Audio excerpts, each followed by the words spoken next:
మొత్తానికి ఫ్లోరా కూడా టాస్క్ అడిగి సేవ్ అయిపోయింది. కాకపోతే ఇప్పుడు ఫ్లోరా సేవ్ అవడంతో అయితే షాకింగ్ ఎలిమినేషన్ అయితే ఉండబోతుంది ఈ వీక్లో.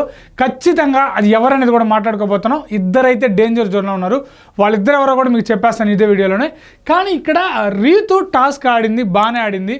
సో శ్రీజ ఫ్లోరా ఇద్దరు కలిసి ఆడారు. బట్ రీతు ఒంటరిగా ఆడింది, ఫైట్ చేసింది, బాగానే ఉంది. బట్ ఆడవడం ఎందుకు, ఎమోషనల్ అయిపోవడం ఎందుకు, అంత అవసరం లేదు కదా. ఇప్పుడే కాదు ప్రతిసారి ఏదో డెమాన్ పవర్ని నువ్వు సపోర్ట్ చేసావు, నువ్వు ఫేవరెటిజం చూపించావు అన్న తప్పుడు కూడా యాక్సెప్ట్ చేయకుండా ఏడవడం. సో ప్రతిసారి ఏడిస్తే చిరాకు వస్తుంది చూసేవాళ్ళకి. సో నువ్వు బాగా ఆడావు ఓకే అంతే. ప్రతిసారి నువ్వు ఆడేస్తా ఉంటే నిన్ను వాళ్ళందరూ వచ్చి ఓదార్చాలా? చూసే ఆడియన్స్కి ఎంత చిరాకు వస్తుంది. ఖచ్చితంగా అంత బాగా ఆడిన దానికి ఖచ్చితంగా ఆడియన్స్ అందరూ యాక్సెప్ట్ చేస్తారు. బట్ ఇట్లా చేస్తే మటుకు ఖచ్చితంగా చిరాకు పెరిగిపోద్ది చూసేవాళ్ళకి. సో మీకేమనిపించింది నాకు తెలియదు, కానీ నాకైతే చిరాకు పెరిగిపోయింది.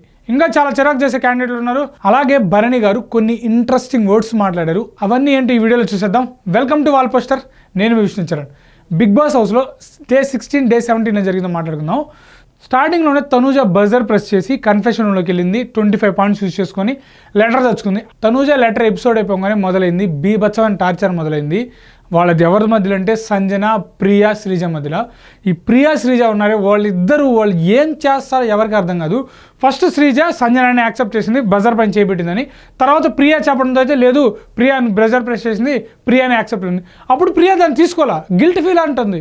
సో సంచాలకు చెప్పిందే కదా, నువ్వు అడిగిందే కదా ఇచ్చింది, దానికి ఎందుకు నువ్వు మమ్మల్ని టార్చర్ చేస్తున్నావు అమ్మ తల్లి, నువ్వు బీభత్సమైన టార్చర్. అసలు మీకు ఎలా ఉందో కానీ అబ్బా బీభత్సం అసలు. మళ్ళీ దాని గురించి ఎపిసోడ్ ఒక 15 to 20 minutes అసలు నా సంజనాకి ఇసుగు పుట్టిపోయింది. పాపం ఏదో కామెడీగా దొంగతనాలు చేసుకునేది, ఆమె కూడా టార్చర్ మొదలు పెట్టేశారు. ఆమెకి ఇసుగు పుట్టిపోయి వదిలేసుకుంది గేము, ఆ స్టేజ్కి వెళ్ళిపోయింది. శ్రీజ ఏమో సరే ప్రియా వద్దులంటుంది కదా, మీరు ఎలాంటి సంజన ఏం చెప్పట్లా, ప్రియాకు నేను పోనంటుంది. మొత్తానికి ఆమె పోయేటప్పటికి తెల్లారిపోయింది. చూసే ఆడియన్స్ కూడా చిరాకెత్తిపోయింది. మొత్తానికి వెళ్ళింది. ఇక్కడ బిగ్ బాస్ మంచి తెలివిగా ఆలోచించి 40 పాయింట్లు పెట్టాడు. సో దీంతో అయితే 10 పాయింట్స్ మిగిలాయి.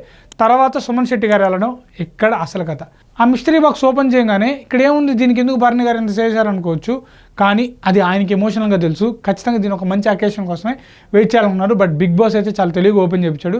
సుమన్ శెట్టి గారు కూడా చాలా ఎమోషనల్ అయిపోయారు. సో ఇక్కడ చాలా మంచి వర్డ్స్ చెప్పారు ఆయన. సో నేను ఒకరికి మాట ఇచ్చాను, అందుకే నేను ఎవరితో కూడా ఆర్గ్యుమెంట్లకు దిగట్లేదు, సాఫ్ట్ కార్నర్లో వెళ్తున్నారు అని చెప్పారనమాట. బట్ ఏదైనా టాస్క్ వచ్చినప్పుడు ఖచ్చితంగా రావాలి. సో ప్రతిసారి అలానే ఉంటే కుదరదు భరణి గారు అని నాకు అనిపించింది. ఖచ్చితంగా రావాలి. బట్ ఆయన మాట ఇచ్చారు కాబట్టి దాని మీద నిలబడి దానికి తగ్గట్టే గేమ్ ఆడుతున్నాడు. సో ఒక క్లారిటీ పర్సన్ అనేది నాకు అనిపించింది. బట్ సుమన్ శెట్టి గారు వెళ్ళడం, ఫోటో తెచ్చుకోవడం. కాకపోతే ఫోటో తెచ్చుకున్న తర్వాత వాళ్ళ ఫాదర్ ఫోటో ఒకటి ఉంది దాంట్లో, వాళ్ళ ఫ్యామిలీ ఫోటో లేదు. అది కొంచెం డిసప్పాయింట్. ఇక ఎక్స్పెక్టెడే సంజన గారికి ఇంకో ఛాన్స్ లేకుండా పోయింది. అసలు కథ తర్వాత టాస్క్లో మొదలైంది. శ్రీజ, రీతు, ఫ్లోరా ముందు. నేను ఖచ్చితంగా రీతు కానీ శ్రీజ గెలిచద్దు అనుకున్నా. బట్ షాకింగ్లీ గెలిచారు. బట్ శ్రీజ హెల్ప్ చేయడంతో అయితే గెలిచారు. బట్ తర్వాత లాస్ట్లో బాల్స్ ఏది ఉందో అది కాన్సన్ట్రేషన్గా కరెక్ట్గా ఫాస్ట్గా 3 వేయగలిగింది. సో ఫ్లోరా గారి కష్టం కూడా ఇక్కడ ఉంది. సో ఎందుకంటే ఖచ్చితంగా శ్రీజ హెల్ప్తో పాటు ఫ్లోరా గారు ఆ 3 బాల్స్ వేయడం గెలిచింది. సో ఖచ్చితంగా ఇక్కడ ఆమె ఎవరికో దానం చేయకుండా ఆమె నన్నే సేవ్ చేసుకుంటా అని చెప్పడం కూడా మంచి విషయం. బట్ శ్రీజ కష్టం లేకుండా మనకి ఇక్కడ గెలిచేది కాదు. కానీ ఫ్లోరా గారికి గెలవడంతో అయితే ఆట అస్సలు మలుపుకు దారి తీసింది. ఇక్కడ రీతు కానీ ప్రియా కానీ ఎలిమినేట్ అవుతారని నేను అనుకుంటున్నా. వీళ్ళిద్దరు డేంజర్ జోన్లో ఉన్నారు. వీడియో స్టార్టింగ్లో నేను చెప్పాను కదా, ఇద్దరు డేంజర్ జోన్లో ఉన్న వాళ్ళే రీతు, ప్రియా. వీళ్ళిద్దరిలో ఖచ్చితంగా ఒకరు వెళ్ళిపోతారు.